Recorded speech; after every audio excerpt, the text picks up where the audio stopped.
Anthroposophy as an attempt to Enchristen the world. I must precede today's lecture with a few words of introduction. As you know, many of our older members are somewhat pained by recent changes in the anthroposophical movement, and I would like to briefly present their perspective on this transformation. Years ago, we met in circles that were smaller than today's, but otherwise very similar. The way we talked in those circles was possible because it was safe to assume that their members were familiar with the basic elements of anthroposophical thought, and more particularly of anthroposophical feeling. I do not mean to suggest that all members of these more intimate anthroposophical circles subscribed to specific dogmatic ideas. I simply mean that they all shared a heartfelt longing to find a path into the spiritual world. When speaking about esoteric subjects, it is always essential to know that the audience consists of people who share this longing. In the early years of our movement, even public lectures preserved this esoteric character to a certain extent, although of course we had to use ways of thinking and speaking that belonged to the exoteric aspect of our times. Nonetheless, our older members were able to feel that even our larger gatherings represented a continuation of the esoteric striving cultivated in smaller circles. But when these members attend our conferences now, it seems to them that we are speaking a different language than we spoke formerly, and this experience causes a certain amount of pain. Fundamental esoteric contents that were once expressed directly are now cast in the forms of modern science. I know perfectly well what many of our older members are now thinking. Formerly, we could approach the insights and impulses of the spiritual world much faster. We achieved spiritual experiences much more quickly and in an esoterically more truthful way. And now we have virtually no interest in applying rigorous trains of thought in attempts to justify the esoteric contents our hearts received in this way. Many of these older members are less interested in this new approach, and they experience a certain loss because the anthroposophical movement has not preserved its previous forms of communication. This change, however, was not initiated by the anthroposophical movement itself. At least as far as my own involvement is concerned, our movement has never sought popularity by conveying its message in such a way that people hear what they already know anyway. The anthroposophical movement has never pursued this goal and has always spoken in ways true to its essential character. I have always been especially gratified to hear people say that anthroposophy certainly cannot be accused of dishonest attempts to arouse enthusiasm by taking advantage of people's preconceived notions. Our manner of speaking is certainly not as accessible as it would be if we were deliberately attempting to popularize our movement. The present state of affairs is really not something we sought out. Although I have often been approached with requests to popularize my theory by rewriting it so that everyone can understand it without great effort, I have always refused to corrupt anthroposophy in this way, because I consider such effort essential to understanding what anthroposophy represents. It has never been my intention to transform the anthroposophical movement into a popular movement that wins people's hearts and minds by saying what they already know. Nonetheless, the anthroposophical movement's recent growth has been unexpectedly rapid for a movement of this sort, and our literature has met with a totally unprecedented reception for such difficult material. As a consequence, however, people who get their hands on our literature judge it from their own perspectives. Scientists compare ideas introduced by anthroposophy to the rigorous science they are accustomed to. No wonder we need to give serious thought to how we relate to science. No wonder quite a few scientifically trained friends of anthroposophy see it as their particular task to demonstrate that anthroposophy can indeed be presented for all the world to see on scientifically justifiable grounds in any area of knowledge. This is what the reality of our situation demands. When you hear scientific overtones today in contents that we formerly communicated in quite different terms, this is not the fault of the anthroposophical movement. It is its destiny.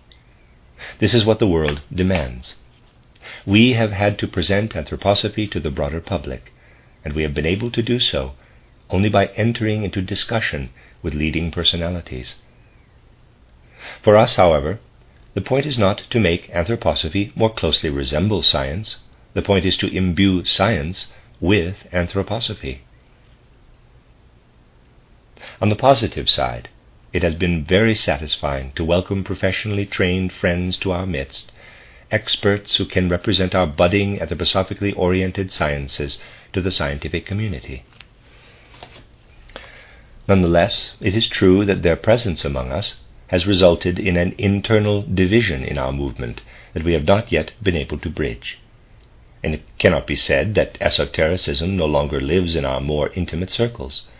Anyone who takes part in our smaller gatherings will realize that our movement's esoteric current still survives. In particular, anyone who comes to Dornach will see how much new intellectual and esoteric wealth has been added to the old.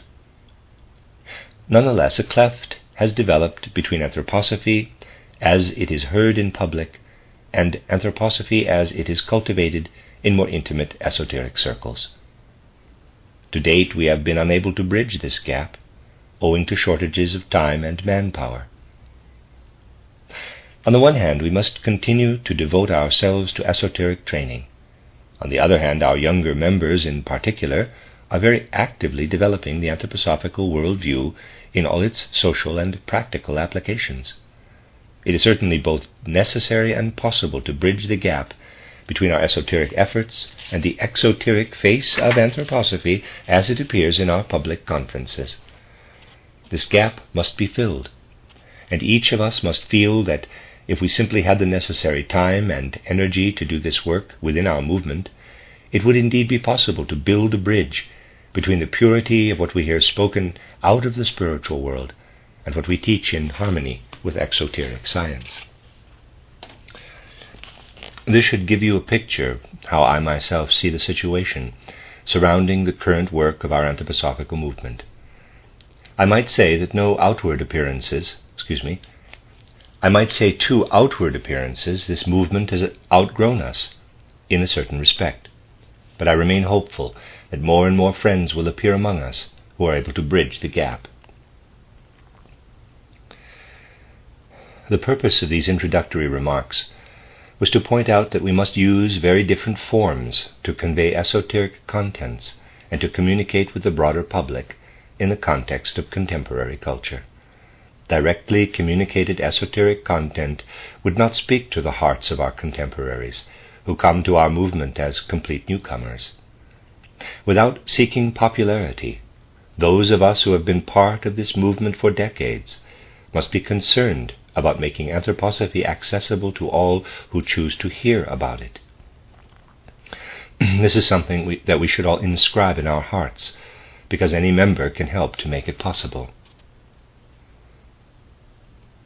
As we make the transition today from exoteric to esoteric content, I would like to address an issue that relates to our other larger gatherings, namely what exoteric science, physics, chemistry, biology, and even psychology, could become if imbued with anthroposophy.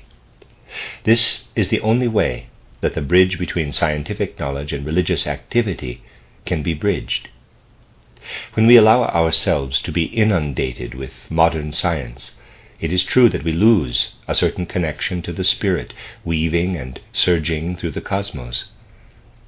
Nonetheless, we must also look at life's material forms.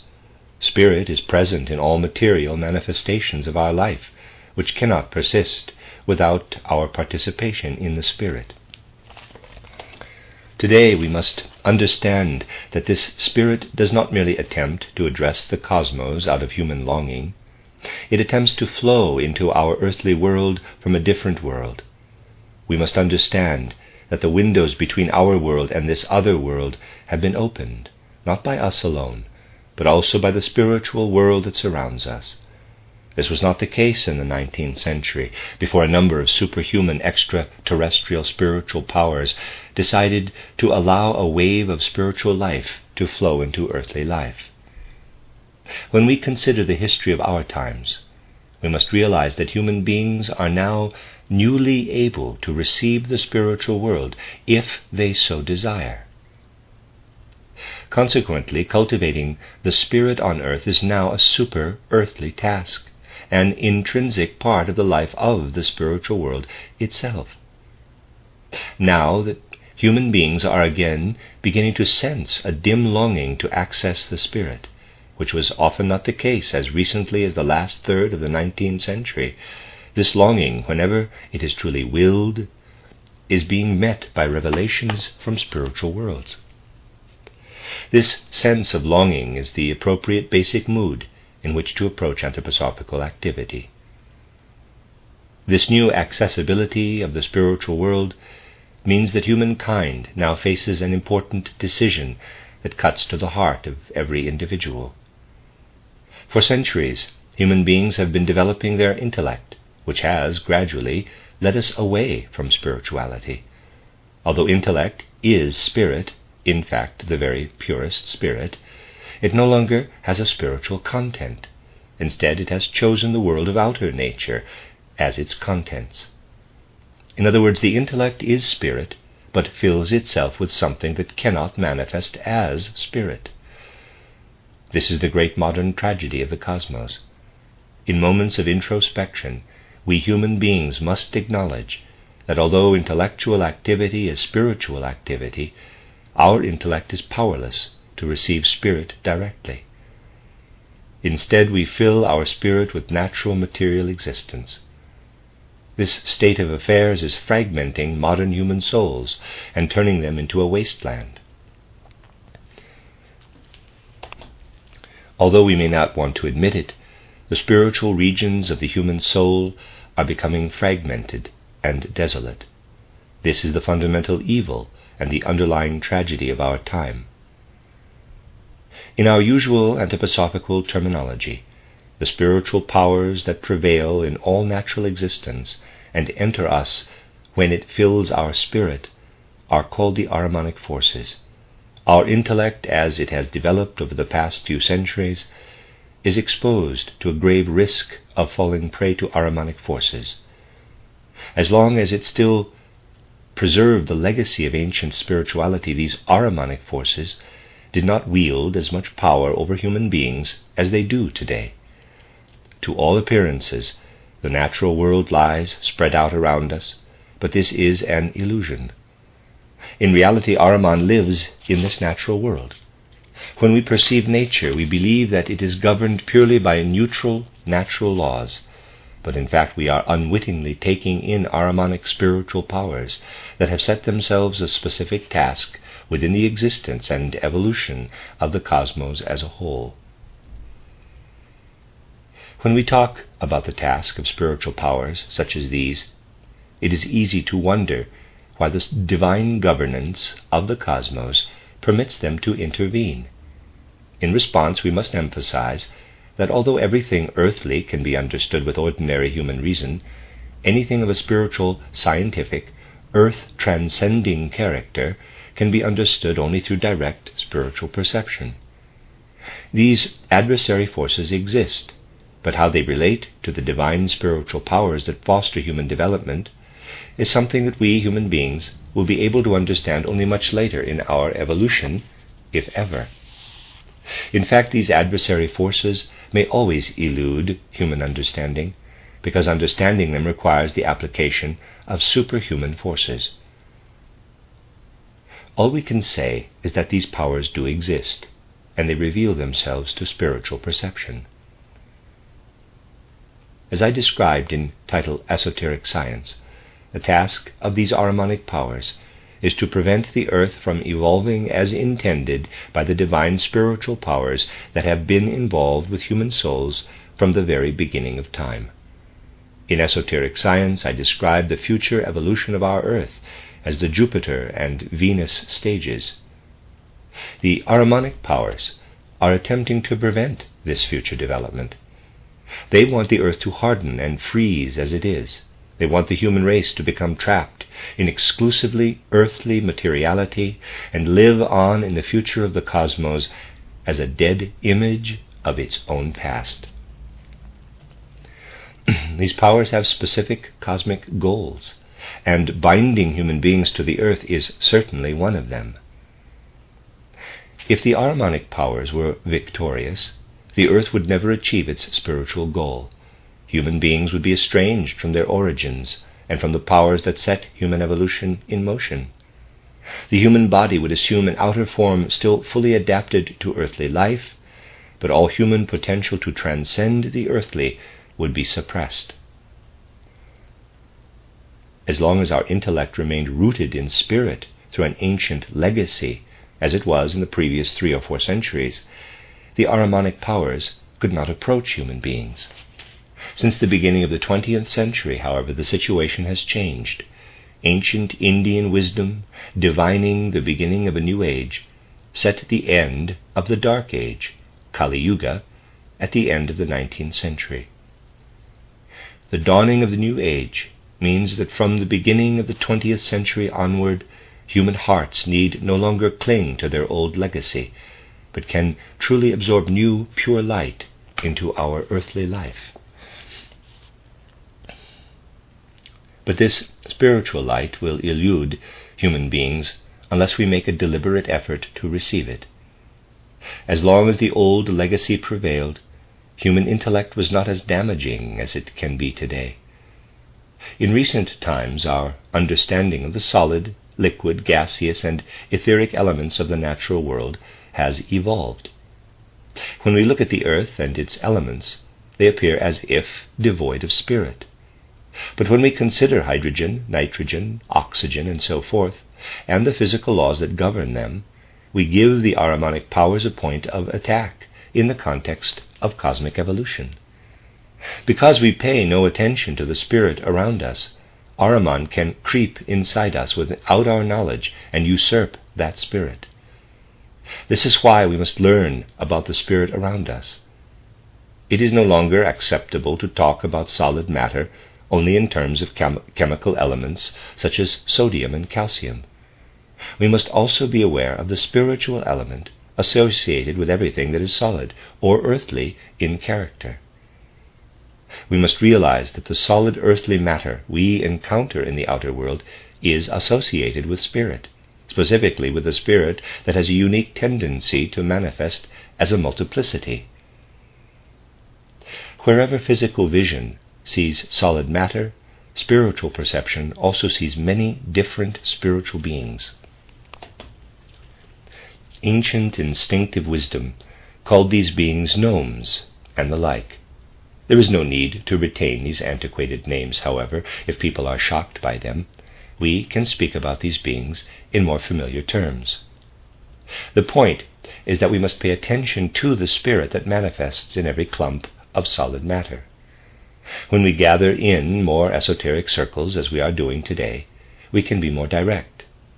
Today, whenever human beings equipped with spiritual perception encounter a clump of earth, they see spiritual beings springing forth from it.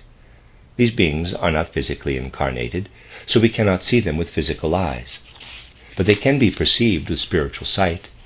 They are so many and so varied that the smallest clump of solid matter yields countless numbers of them. They consist almost entirely of the active substance of human reason. In other words, these beings are crafty, clever, and excessively wise. We are surrounded by their living spiritual cleverness, by their spiritual understanding, which is much more rapid than our own intellectual rationality. In the solid earthly element, intellect becomes substance-like. Until we know how these spiritual beings of the solid earthly element work together, there can be no true chemistry.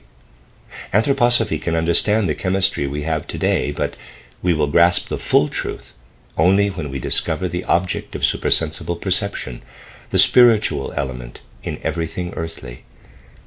We must have the will to abandon even the solidest pillars of human deliberation. Whenever we confront the earthly element in any way that involves counting, 1, 2, 3, 4, we are accustomed to seeing 4 items when we have counted to 4. But the spiritual beings that free themselves from solid matter are so eager to diversify that we may find that 3 or 4 become 7 as soon as we start to count. Counting is completely useless in this situation. In our atomistic world, objects can be counted, but the real world, where everything is alive, aims for much greater diversity. We are forced to realize that a higher intelligence scoffs at our counting. Although it is important to remain level-headed in our intellectual approach, we must openly confront what reality presents. On the other hand, many people will say that a reality that confronts us with uncountable beings will make us go crazy. Before entering this spiritual world, therefore, it is extremely important to make sure that we are completely level-headed and capable of assessing earthly circumstances objectively. We all know that our waking life becomes disordered when we do not sleep properly. Given that what we experience here on earth is like sleep compared with the reality we encounter on entering the spiritual world, it makes sense that individuals who are not fully grounded on earth, people who succumb to spiritualist fantasies, for example, will carry pathological elements with them into the spiritual world. They will move around the spiritual world with the nervousness of someone waking from a pathological sleep. This can be prevented, however, by the striving for harmony that underlies all our anthroposophical activity. The anthroposophical movement can result in greater health and healing for individuals, but it does not result in alienation from the fullness of human life between birth and death. Moving on to the fluid element, we find spiritual beings of a different type. While the elemental beings of solid matter resemble our human reason, the elemental beings that inhabit the fluid element more closely resemble our feeling. With our emotions and perceptions, we stand outside things. That beautiful tree is over there, but I am standing here, separate from it, as I allow it to flow into me. The elemental beings of the fluid element flow through the tree in its very sap, and their sensations flow into every leaf from the inside. They experience red and blue not from outside, but from within. As a result, their sensations are much more intense than ours, just as the understanding of the elemental beings of solid matter is much more intense than our human understanding. Similarly, the airy element contains a number of elemental beings.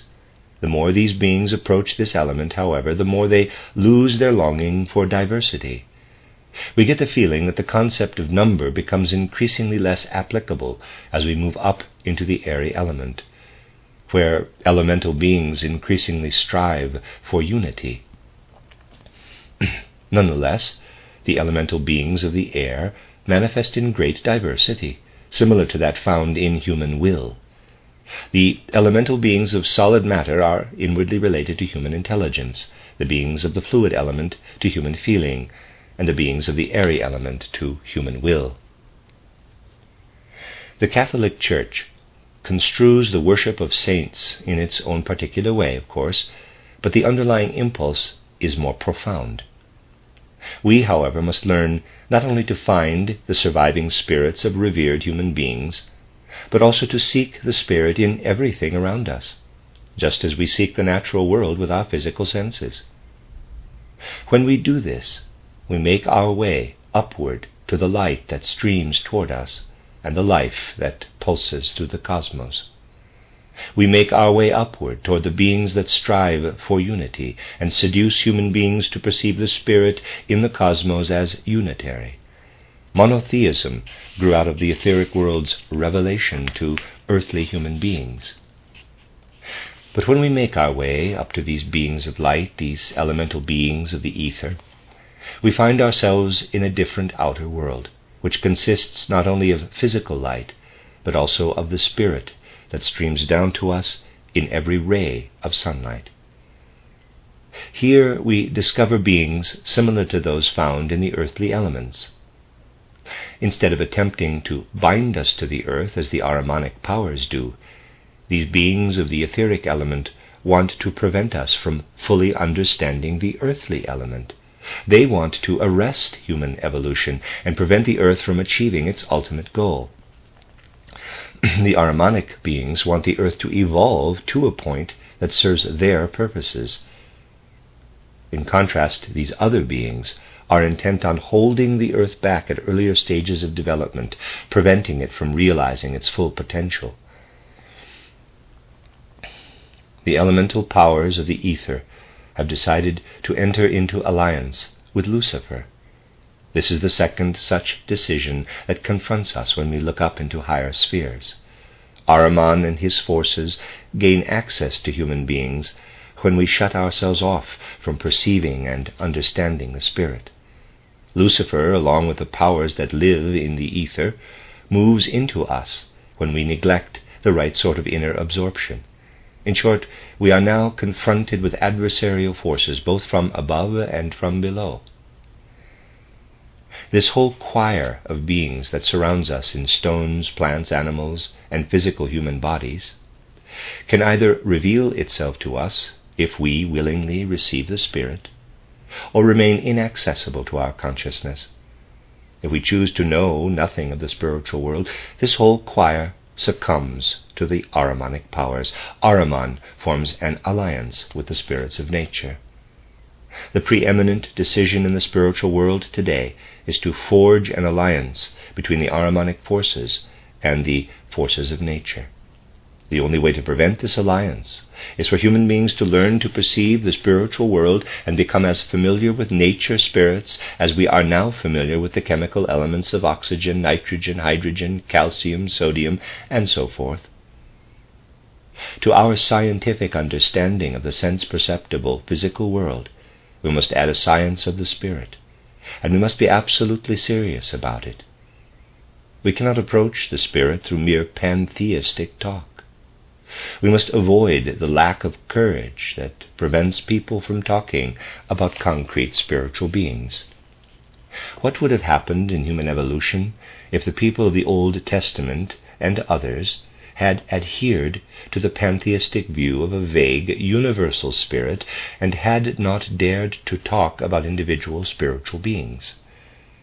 Through its worship of saints, the Catholic Church has forged a transition on behalf of humankind.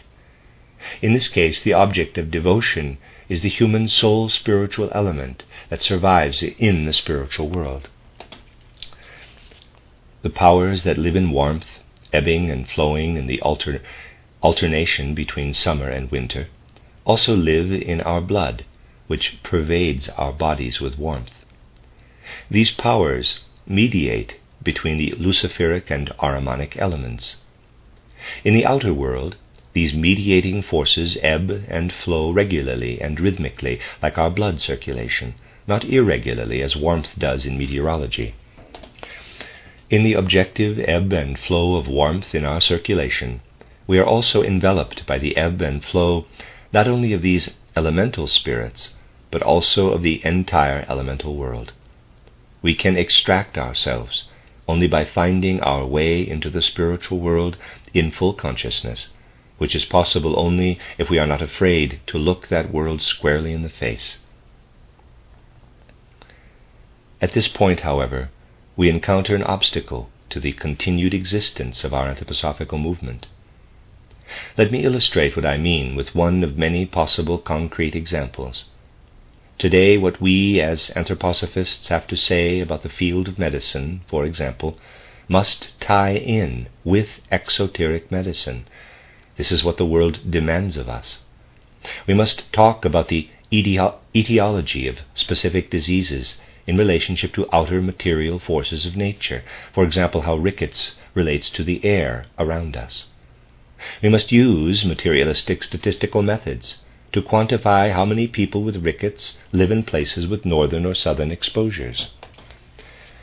When we do this, we may not be at all conscious of the element with which we are getting involved. Let us consider how the same statistical methods apply to the issue of insurance. In outer physical reality, life insurance is possible only because individual life expectancies can be calculated. But of course we realize that actuarial tables cannot predict how long any individual will live. It is quite possible for reality to make a mockery of the statistics. Nonetheless, anthroposophical scientists must use statistics so that their descriptions of scientific phenomena are at least outwardly in harmony with conventional science. This is entirely appropriate, because nowadays we must speak in terms that resonate with natural science. Having determined that rickets occurs when the forces of the lower human body develop in the absence of forces of light, when the patient lives in a dark basement, for example, we must also take into account the choices of soul spiritual human beings who descend from a spiritual world to live in specific physical bodies. Taking on a specific body is not arbitrary. When we descend to earth, we incarnate into a particular ethnic group and a particular family because we are attracted to the individual forces that prevail among human beings in a specific place. This attraction works right into the details of the life a child will experience, living in a room with a northern or southern exposure, for example. Under certain circumstances, a soul may actively choose to develop in darkness. The presence or absence of light and air is not the only factor we must consider. We must also consider the being of spirit and soul and its attraction to a particular milieu. We must question whether we can attempt to cure rickets entirely on the basis of our assumptions about and understanding of the physical world. In fact, we cannot. We must realize that if medication does nothing more than make the patient physically healthy, his or her destiny, the reason for choosing to live in a world with inadequate light, is forced down into the soul's unconscious depths. We will be able to establish a holistic science of medicine only if we also target this suppressed unconscious factor, that is, if we enable patients to become conscious of what they must do to fulfill their destiny. We must be able to consider the whole person, body, soul, and spirit. The tragedy of the present moment in the life of the anthroposophical movement is that the multiple perspectives we must consider make it possible for critics to discover contradiction after contradiction within our movement. As a result, it is easy to accuse us of inconsistency. This inconsistency is resolved, however, when the entire truth of the matter is seen. Wherever people who work within the anthroposophical movement link to the material element, they also discover spiritual tasks. Our physicians must become different people. They must view the world in a different spirit. Although inundated with exoteric science, they must avoid increasingly assuming its character simply out of habit. Although they must reach compromises with exoteric science, they must also rise above it. This is something we can and must realize when we have spent a certain amount of time in the anthroposophical movement. We face many other similar difficulties. The point is not to shed light on these difficulties from a critical perspective, but to feel our way into them and learn to understand them so thoroughly that they are replaced with complete harmony. In real life, that is how we must work together in all our fields of activity. When a Waldorf school teacher talks to the physician from the Clinical Therapeutic Institute, their conversation is different from a conversation between any two individuals outside our movement. Our Waldorf teachers speak from the perspective of psychological hygiene. They give voice to what we must do to become healers for our children. This becomes tremendously illuminating when it resonates in the mind and soul of someone who works in the Clinical Therapeutic Institute. The reverse is also true. When we learn in the Clinical Therapeutic Institute, what we learn in the Clinical Therapeutic Institute must influence the activity of our Waldorf school teachers. We must work toward the harmony demanded by matters themselves. We must avoid the disharmony that develops when individuals' activities are not coordinated. Anthroposophy will not be able to develop to serve humankind if individuals working within our movement cannot come together. As such, Anthroposophy demands human fraternity, fellowship in the most profound depths of human souls. Outside our movement, fellowship may be a moral imperative. Within our movement, it is essential to the growth of Anthroposophy. Anthroposophy can grow and thrive only in the fertile ground of practical fellowship, where each individual offers others whatever he or she has and can do. This fellowship is also the foundation of other new insights. It is time to take seriously the words of a professor of theology in Basel who wrote a book that heavily influenced his friend Nietzsche. The professor was Franz Overbeck, and the book was titled On the Christianity of Theology. Overbeck was neither an anthroposophist nor an atheist. He was employed by the university to teach theology. The premise of his book is that although individuals often still behave in a Christian manner, our theology as such is no longer Christian. In other words, theology, especially self-professed liberal theology, has lost the true concept of the Christ. The person who arrived at this conclusion was not some heretical anthroposophist, but a teacher and theologian of the Christian Church. This is one point I wanted to make. The other is something you already know well, not from tradition, but from true insight, namely the anthroposophical perspective on the mystery of Golgotha. You can read a great deal about it in various lecture cycles of mine, but what I want to emphasize today is this. Modern liberal theologians pay little attention to the cosmic Christ being who passed through the mystery of Golgotha and later communicated with initiates and disciples. How little attention they pay to the resurrected Christ, who remained visible to his initiated disciples. Those who approach Anthroposophy, however, gradually achieve a living view of the mystery of Golgotha and learn what the Christ communicated to his initiated disciples after his resurrection. As we find our way into this mystery, the spiritual world around us becomes more and more tangible, because the mystery of Golgotha can be understood only in spiritual terms. For most people, the mystery of Golgotha is very difficult to understand, because they approach it in materialistic terms. A great deal of what the Christ himself imparted to his initiated disciples after his resurrection survived among the early church fathers. Today I will single out only one aspect of this legacy.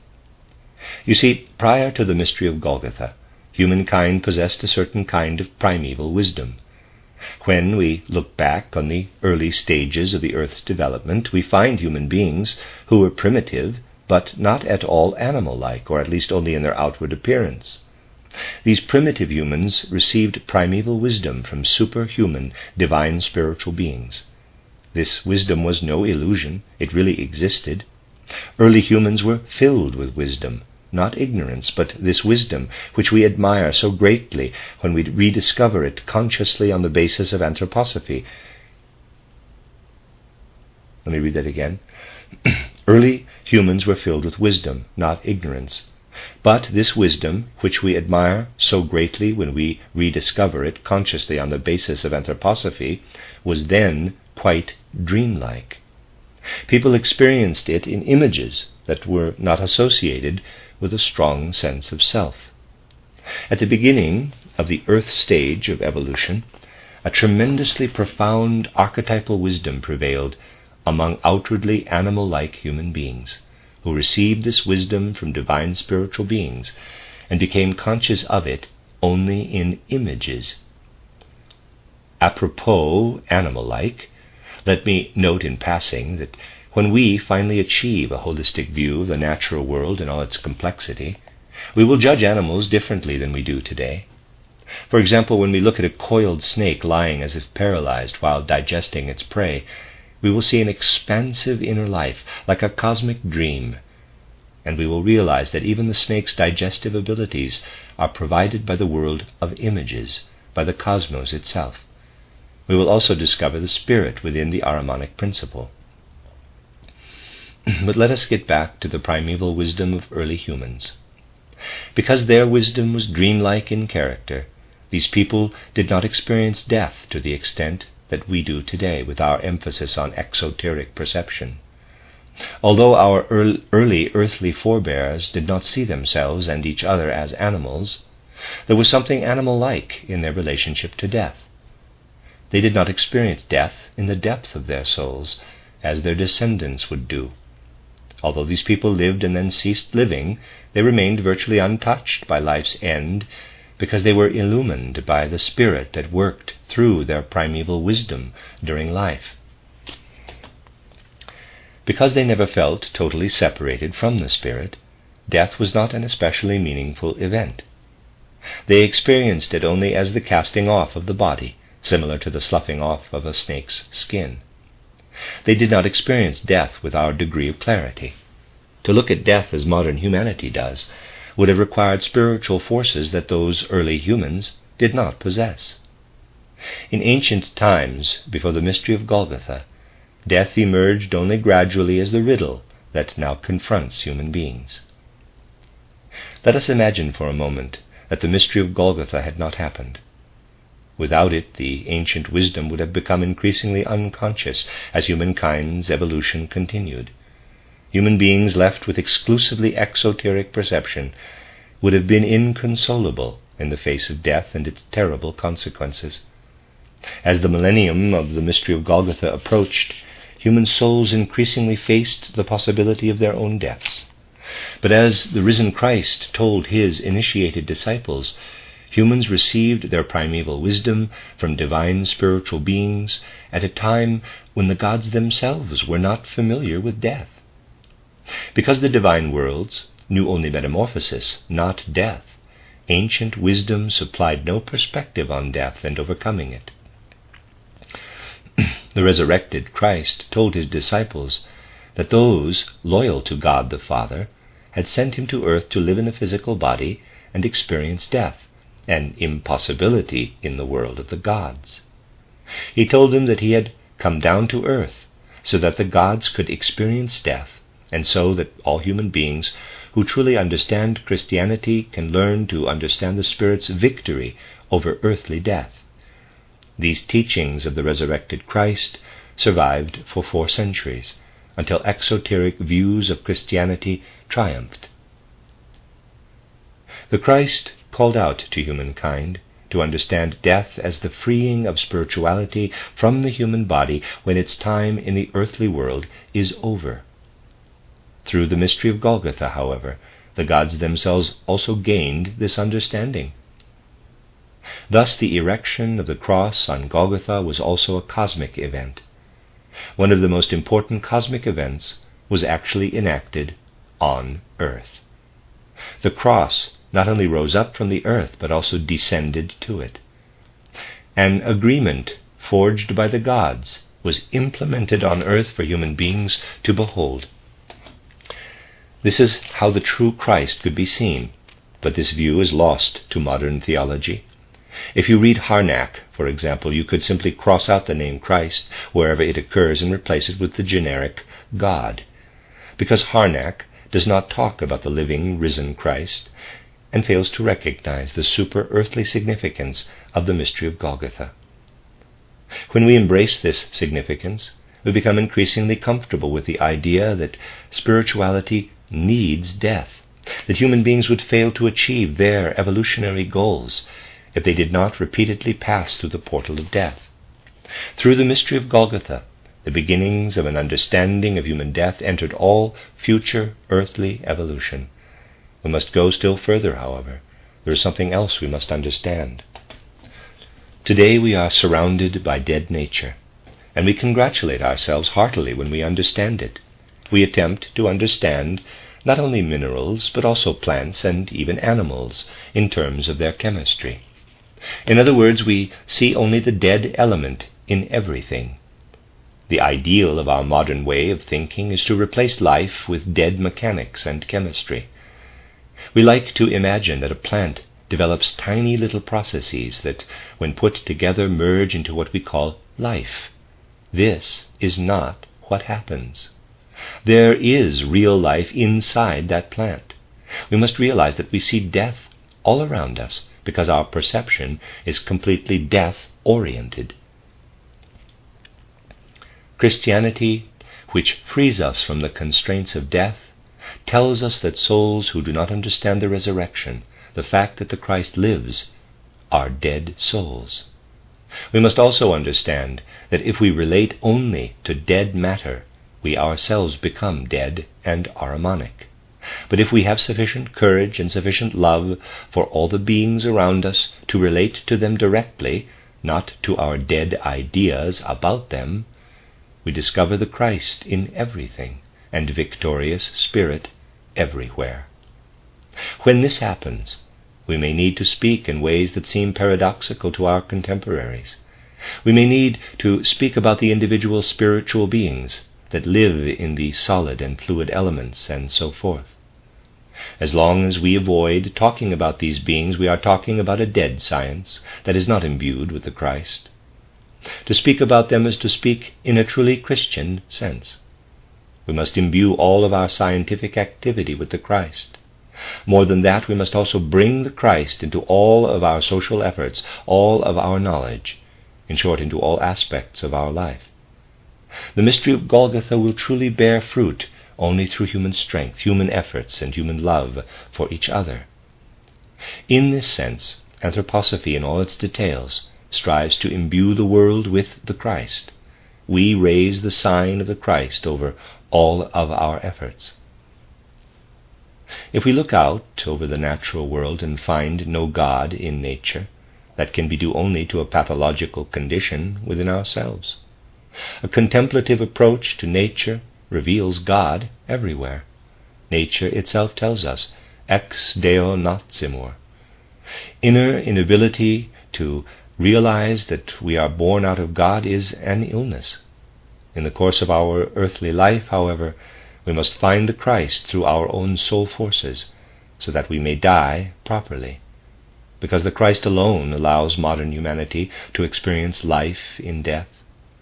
It is simply a matter of human destiny whether we are able to find and receive the Christ, to learn to understand the mystery of Golgotha, and to say in our inmost being, Enchristen morimur. It is an illness to be unable to come to God the Father, and a miserable fate to be unable to come to God the Son. The consequence is also a weakness of spirit, however, because if we imbue ourselves with understanding and love for the Father God and the Christ, something in us awakens into living spirituality, in spite of death and the deadness of nature. Through the power of the Father God and the power of the Christ, we realize that we are reborn in the Holy Spirit, per Spiritum Sanctum revivissimus. As a result of clear insight, not of nebulous aspiration, we know, ex Deo nascimur, we are born out of God. In Christo morimur, we die in Christ. Per Spiritum Sanctum revivissimus, we will reawaken in the Spirit self through the Holy Spirit.